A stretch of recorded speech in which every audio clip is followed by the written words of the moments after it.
convening activities of communities so that they can be formally recorded to constitute the part of the compact which will emerge at the end of the process. Therefore, the critical process will be to ensure that the infrastructure put in place to facilitate community-level dialogues, both structured and unstructured in terms of self-convening, are indeed captured in the process. So you can imagine the magnitude of that, even in terms of the cost factor. For me, and I think that cost factor cannot be measured in terms of monetary funds, and especially given the commitment for a number of contributions, venues at the local level from the churches and variety of other institutions. That will be the most significant component of this national dialogue as we go forward. Most of the issues Reverend Zo has addressed, but I want to address one particular issue also which was raised. Which activities were redirected from the foundations? There are no activities which were redirected. We actually accelerated some of the things which were generally slowed down. And one of the principles that we think informed us to continue with this process is that the more is debated in the boardrooms, it loses essence. It must be liberated to ordinary South Africans to own and drive the process. With the wisdom of that decision, we believe it remains the most significant decision. If there are limitations and imperfections, let South Africans determine that and correct them. We cannot correct them in the boardrooms. I was chairing the social mobilization subcommittee during the preparatory task team. And I can assure you that a whole lot of, like many other task teams, it does not mean that the departure of the foundations meant everybody who was involved in the preparatory processes left. They are remaining not to redirect, but to accelerate the preparedness to the convention as it takes place over the next 3-4 days. And I think that acceleration will speak for itself on Friday when we convene South Africans in this meeting. For me, that is the most significant part. Other debates, I think we can go on with them perpetually. The most important thing is that South Africans must take over the process, refine it, determine, perfect it, starting with the convention going forward. Thank you so much for that. That was the first round of questions. Of course, the panel is going to have the second round of questions to members of the media. I'll ask my colleague with the roving mic. We're going to start with Power FM, and then you'll be number 2, right? And then Chris Hollow will be number 2. We'll go to Busi at the SAPC in Tlanta, and then of course go to ENCA, and then we'll come back to you. That will be our last round of questions. So I'm going to start with you. Of course, I have noted you from Newsnote. Please go ahead, Power FM. Thank you very much. Good morning. Of course, Nancy Shazi, Power FM News. I just have 2 questions. My first question is to Boitumelo from UNISA. A lot has been said about attendance. Of course, the Chancellor of UNISA is former President Thabo Mbeki. I know his foundation pulled out from the preparatory task team, but will he be in attendance for the national dialogue? We are on his institutions. He has called for any dialogue. Unfortunately, a minister in cabinet has already kicked off another dialogue when it comes to racial issues. So what are some of the themes for the national dialogue? Thank you very much. Thank you so much. You're taking us forward. What are the themes? I like that. Here's another colleague there. Please go ahead, introduce yourself, the publication you come from. Go ahead. Dima Katso from Channel Africa. Just to add on, he's from the SABC. It's a follow-up to what Dima Katso has basically asked about the standing. Can you hear me? Yes, you can. Go ahead. Okay, so for instance, I'm just wondering, in the context of what it is that you're doing, where does, for instance, Parliament come in? Parliament is the representative, are supposed to be the representatives of the people. You're talking about people getting representation, how everybody cannot be here. But for all intents and purposes, we actually have a structure in the form of parliament that represents the people of South Africa. You have a National Planning Commission, for instance, that's supposed to rally people of South Africa around the development objectives of what it is that needs to be done. So, in terms of this particular situation, where does that fit in? And a final one that perhaps maybe you talk about the themes and how you, the preparatory committee is talking about the themes. I'm looking at the panel in front of me, and you talk about public participation and there isn't much representation in terms of the table in front of me. For instance, there's just one lady who's there. If you're going to be talking about themes and what should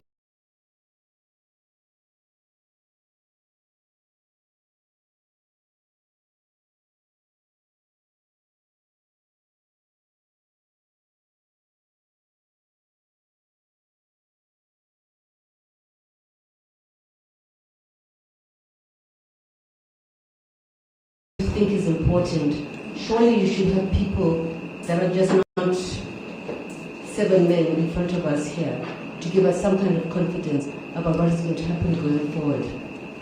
Thank you so much. Atlanta from SABC, go ahead. Thank you so much, Atlanta Khatsan. I just have one question.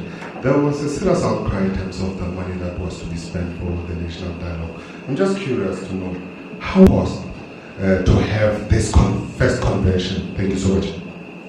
Thank you so much. All right, thank you. My name is Muluko Mloto. I have from ENC. I have 3 quick questions. How much of a blow did the departure of the legacy foundations on this preparatory process in terms of the contributions that they were making or that you had anticipated? In terms of the discussion documents that I understand you already have in place, because one of the complaints raised by the legacy foundations was that this seems to be a government-driven. Who drafted this discussion documents? Was it not prudent, perhaps, that would be attended by all these many people coming from various sectors of society to come and help you draft those? It appears as if you are driving it because you are setting the tone. But then, on the issue of whatever recommendations of this process at the end of the 3 or 4 months process, as my colleagues have been harping on that point of the fact that these recommendations are not necessarily binding on the president. Can you really beat the president ultimately as the convener-in-chief of this? Can simply look at whatever product in the end and say, I don't take any of this. And what would have been the purpose? Thank you so much. Go ahead. Francis Lomacha, about 4,468 wards in the country. And as per the preparatory team's 700 million budget, if I calculate, it gives me about per 3 dialogues per ward. It gives me about 2.1 million per each dialogue in a ward. Am I correct to that calculation? Thank you. Thank you so much. While we are at that, of course, However, Mawolego from UFM and Newsload. Just to amplify some of the questions by my colleagues, are you not alarmed by the withdrawal of these several foundations that society, they are regarded generally as credible? That coupled with the fact that the second, third, and fourth largest political parties in this country, which one of them is of course also in government, have rejected this process. Are you not alarmed by that fact? And also with the outcry of society to say, but how do you want to spend 700 million on a conversation when we have just had elections? Which leads me to my second question. We have a regular review of the constitution driven by Parliament. I believe it's underway currently as we speak here. Is this not a replacement of those democratic processes? Because We also just came out of an election. Is this not, and this suggestion of a dialogue comes from people who are in government, who have had a majority, and during the majority they've never suggested a dialogue. The dialogue comes now that we have this electoral stalemate, and in responding to that also just indicate as to whether you are not worried as esteemed persons in society, whether your credibility would not suffer along the way, as I head to my last question about the money and your credibility. Have you incurred any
costs at this stage we are now? I can see that there's water provided, there's a sound system. Have we already incurred and this cost question is very important because we buried Nelson Mandela. We were all very emotional, the father of our democracy, and you know that to this day authorities are still seized with trying to make people account for the cost of that process. Are you not concerned that your own credibility may just suffer as a result of this 700 million rand process? Thank you.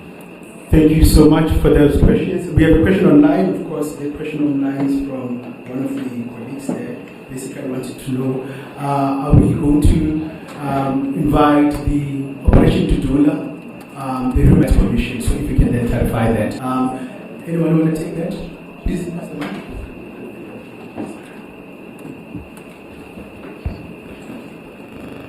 Thanks very much. We will allocate questions.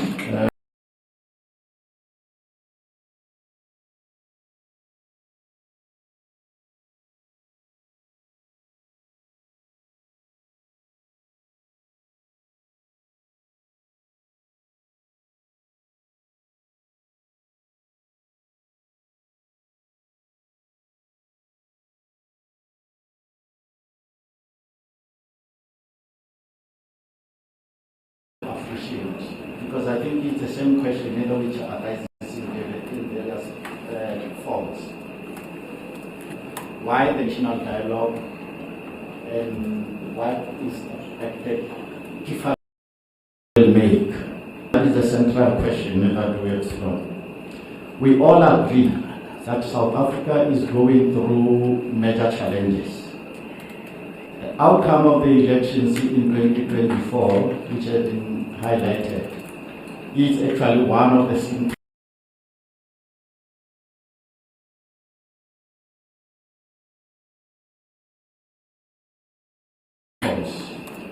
of an indication of the state of our democracy. And I think it's the wisdom of South Africans at some point to pause that 30 years after our democracy, where are we? Where we could have gone wrong, and how best to reshape and re-envision our next 30 years. Now, I suppose the set of questions from to that is South Africans provide that kind of a re-envisioning of the future of South Africa. And the notion of the dialogue is premised on that understanding that South Africans have the capability to pause, reflect, which will also include their reflection of how far has the parliament represented them, as somebody was saying, and the lessons learned. we cannot just convince South Africans to come and talk and disappear. Means something even for our generations to come, that in their collective wisdom reflected and remade anew. And I'm convinced that this will happen, but it also continues part of our struggle as South Africans. If we South Africans come out of this dialogue and believe that certain things have to change and change fundamentally, and I think as South Africans will have to make that happen.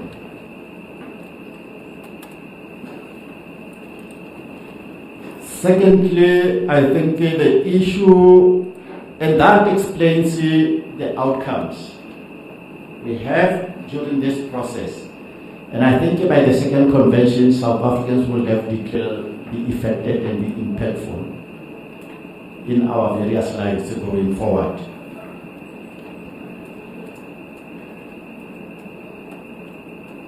The second issue, colleagues, will have issues. Indeed, the Parliament will be represented in this process through the Speaker and the Deputy Speaker and both the ACOP. And as we know, the configuration of Parliament is largely also made up of the political parties which crossed the line and are represented in Parliament. And the conglomeration of that is represented in this dialogue. And it was indicated earlier, they've been invited, and I'm sure that they will be here. And the process of engaging with the national, because what we are not looking at is the rehashing of the national plan as we have it today, but is to revisit South Africans' wisdom to say what needs to happen differently, because where we are quite aware that something fundamentally needs to change going forward. Unfortunately, which is what we needed to have started with, we had a number of delegates who were in Pretoria by this time in terms of representation, the youth, women. I think it's big in this organizing committee, which lasts 3-4 days. But we can assure and we will share that list of all of them.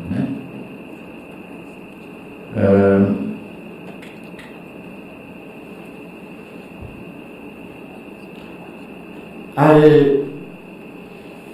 don't think we are alarmed by any stretch of imagination by the departure of the foundations as it was asked. This process is not about the foundations. It's not about any one of us sitting here today. It's about ordinary South Africans. I don't think there is a slightest impact. And I must say, over the last 4 days, so much was compared to the past several months. That I can state as a matter of fact. And hence, our confidence that the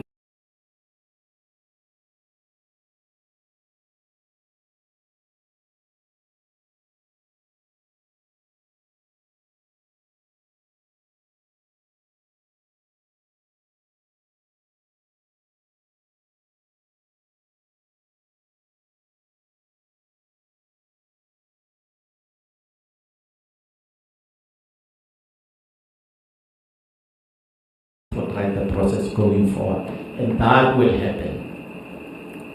One of the critical issues that we normally believe we pride ourselves as South Africans is ability to dialogue when we are confronted with the deep challenges. But also the composite of the past few days leading to the departure of the foundations is precisely the question that even in that sense, something still needs to be reinforced in our ability to talk to each other and find the solutions when the nation so needed them. In a nutshell, there is no impact and there will be no impact. I think the organized civil society who came on board so strongly have demonstrated that South Africans can rise when the need arises. And they have done that in the totality of the composite of civil society organizations who came and have worked 24/7 to make sure that we have a convention tomorrow. Finally, this is a citizen-led process. And we will witness it when the steering committee is established over this coming weekend. Our ability as citizens and as organizations of civil society across the board, labor, business, civil society, faith-based and so on, to assist and mobilize communities to own up to this to make a difference. But it must be citizen-led process.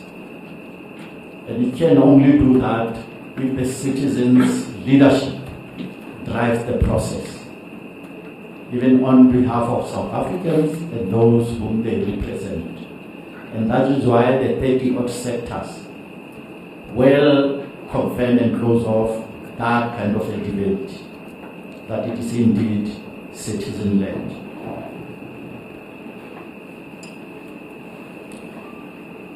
We were not developing the discussion, even during the PTT. We were developing the framework, trying to set up a baseline in which, one, the convention will go through, refine and strengthen. It was not about the discussion document. It was about assisting the baseline framework from which the formally established steering committee will take over to assist South Africans to dialogue. Unless I missed something elsewhere, there was never an intent which will be discussed over the weekend, adopted if adopted. Some of them will be refined as we go along with the consultations at community level. Because the nature of the project as we have, we are not going to be able to have a blueprint. But you must have a baseline framework that can be adapted along the way. And I think somebody will ask on the what level cost. I'm not sure how we arrived at 2.1 million. I can't even conceptualize it in my mind. But let's try others to respond. And I think the ED will also. You want to start, ED? Just one point, which we must bear, and it keeps on coming. That is not a blow that the foundations have withdrawn. Now, let me just read to you an extract from the foundation statement so that we understand what are they withdrawing from. They never said they are withdrawing from the national dialogue. It reads as follows. The decision to withdraw from participating in the preparatory task team and the 15th August First National Convention does not represent a withdrawal from the National Dialogue Project itself. We remain committed to the principles under which we have been working to its vision and its urgent necessity. So sometimes I wonder where, all these issues that the foundations have withdrawn and it's a big blow. I'm not saying that they are really the anchor of the national dialogue, but in their own statement, they say they are still committed to the process.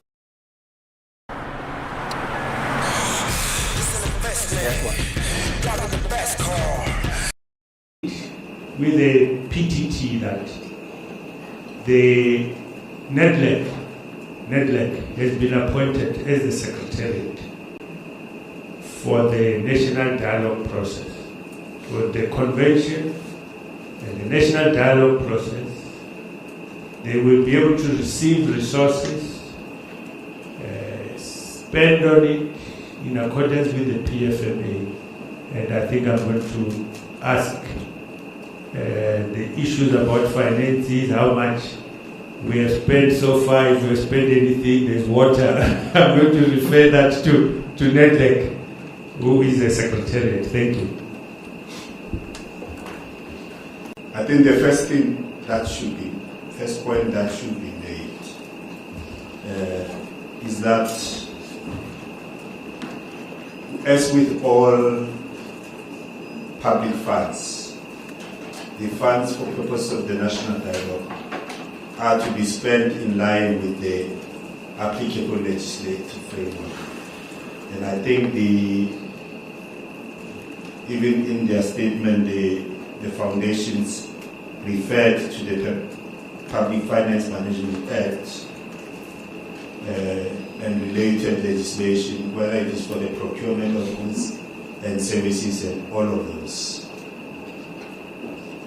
So, I mean, what we can say is that we have systems in place as NEDLEC to make sure that all costs associated with any project we are involved with are accounted for. I think we can take that as a granted, as South Africans, as the media. But over and above that, and mindful of the examples that have been cited where things have gone wrong. I came a bit late, so I don't know if anyone mentioned COVID, but I had the Nelson Mandela Federal, and so much else, and such is the nature of special projects. And I don't want to suggest that NEDLEC walks where angels fear to tread. But NEDLEC has managed big projects. In fact, with respect to the projects around COVID, members of the media in South Africans may be aware of the Solidarity Fund. Billions of rands were raised, some of which were raised from the private sector. And there were no hints of corruption or mismanagement of funds. In fact, at the conclusion of its work, the Solidarity Fund still had funds remaining in its accounts. So that's the general point I want to make. I also want to make the point that even as we are engaged in this process, there are certain cautionary steps we are taking. For example, up to thus far, the secretariat that has supported the preparatory processes has been seconded thus far. Of course, there's going to be a dedicated secretariat established. Many of you here may know that NEDLEC, there's two aspects to NEDLEC. There's NEDLEC, the social partners that constitute NEDLEC. Organized labor, organized business, organized civil society and government. Those social partners said to me, as the executive director of NEDLEC, don't spend money you don't have. So strictly speaking, NEDLEC has not spent any money on the national dialogue processes. NEDLEC has availed its goodwill, has availed its staff. So we rather than spend money, we have overworked our staff because we can always go back on that. We have availed our facilities to the use of the national dialogue processes. All of that, and very little of that has involved money. That's at the staffing cost. Indeed, we are going to be recruiting. We didn't want to recruit especially senior level positions for the National Dialogue, including for the steering committee until he takes office. So I'm doubling up as the secretary of the National Dialogue process as I am the secretary of NEDLAC. We also have, on a continuous basis, I'm consulting with legal and auditing experts to make sure that as little as possible gets in. For example, we talk about donations in kind. We talk about UNISA. There was a question about how much the 15th of August is going to cost. The short answer would be it's all for the account of UNISA. But just because it is donated does not mean it's not quantifiable. So some of the indicative amounts include the fact that if we were using another venue and that venue was charging us, we probably would be spending in the region of 10 million. Maybe about 4 million for a venue, because at least that's the calculation we made of UNISA, and maybe 6 million as additional costs. There are other costs that we can't run away from. I think the statement has mentioned the fact that hotels have given us preferential rates for the accommodation of delegates. But that we still have to pay. Airlines have given us preferential rates. There are some provinces that will be transporting people on the ground. They will be contributing towards venues. There's so much as they will be contributing towards. They will be catering. All of that is going to be, we're going to keep records of all of it. Because I think Rev has made the point that even if ultimately the amount being spoken about was 700 million or 200 million or $1 billion, most of it will be money in kind. But money in kind is not money. It's money in kind, it's facilities in kind, but all of that is quantifiable. And that is what we are doing. We are continuously keeping track of all of that. And when we close off the National Dialogue process, we should be able to come back to South Africans and say, after all is said and done, this process that you had called for has cost us this amount, maybe $1 billion, but only 300 million of that was actually cash. The rest of it can be quantifiable in the form of schools that had to be used, community halls that had to be used, churches that had to be used. But all of that we're going to be accounting for, and we are keeping track of that. I don't know if there's anything else to do with costs that I have not mentioned. So basically, in short, keep within the legal framework, keep proper records of what we spent, and keep proper records of what is donated, whether in kind or in cash. Thank you so much for that. Now I'm going to allow Shakira to make her remarks, then we're going to give Dr. Sizwe, and then we'll write it off with UNISA. Please go ahead, Shakira. Thank you. To the question about me being the only woman sitting on this panel, I'd really like to refute that claim. Another team member who's also female, she was in the room, I think she quickly stepped out. Her name is Mandisa. She'll probably come back just now. So I'm not the only woman. Definitely, it's not only me, myself and Mandisa. To the question of how are we planning to ensure this is not another talk shop, I don't think it should be only these people sitting here dealing with the question. That question can also be addressed by citizens through the dialogues. They can suggest possible mechanisms to be put in place to ensure that there's some form of accountability when the social compact finally is put together for the next national convention. But besides that, the other question concerning that South Africans are also highly aware of the issues, that is absolutely correct. And that's why civil society, we have seen the importance of having this national dialogue.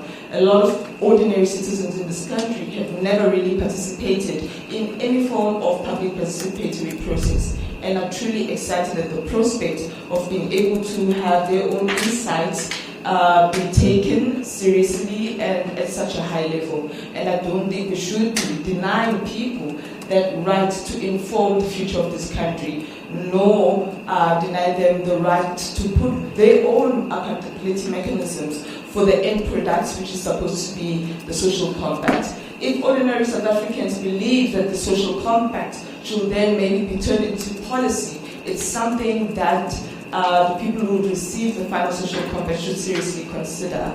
As for Thabo Mbeki's attendance, I believe the former president is more than available to directly answer that question himself. We cannot do that. We don't know. I don't know him personally.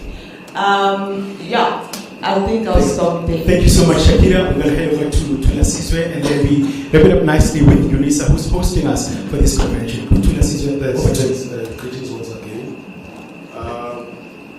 We're here representing Stalwarts Foundations, which are foundations of former leaders, those who are passed on and those who are still alive. Just to name a few.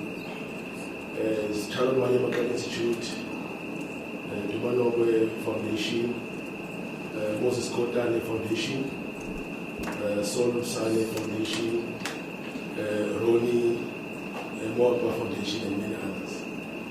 We're still receiving calls of other Stalwarts Foundation who want to participate. We're here not to replace any foundations.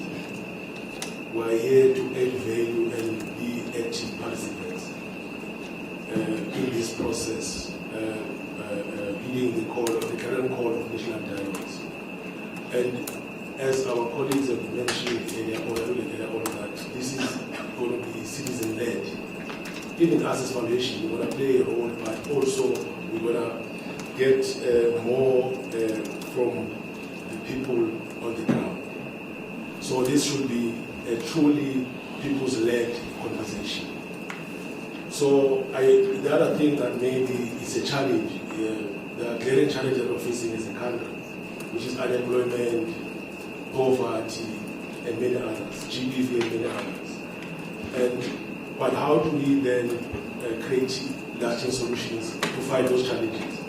We think that this platform that has been created is the right platform for us as South Africans to start a new path and create lasting solutions. So we encourage more people, more foundations to participate in this process so that we can be able to create lasting solutions. Thanks.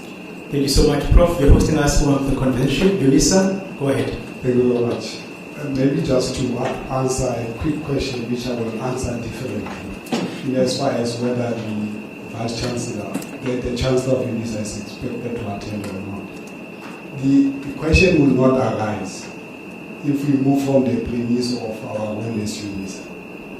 And our role is very simple. First is to host, we provide facilities, a venue for plenary, which is at King Matthew, which is 1,000 capacity seater, and the Senate Hall, which is around 250 for overflow. But we've got a couple of those that will be sharing for breakaway rooms. So it is more or less what we'll be providing as an institution. And what happens then is that if that is the role understood to be played by UNISA, the question does not arise whether we expect or not the Chancellor will attend, because we play a role of as a partner but to support rather than to be actively involved.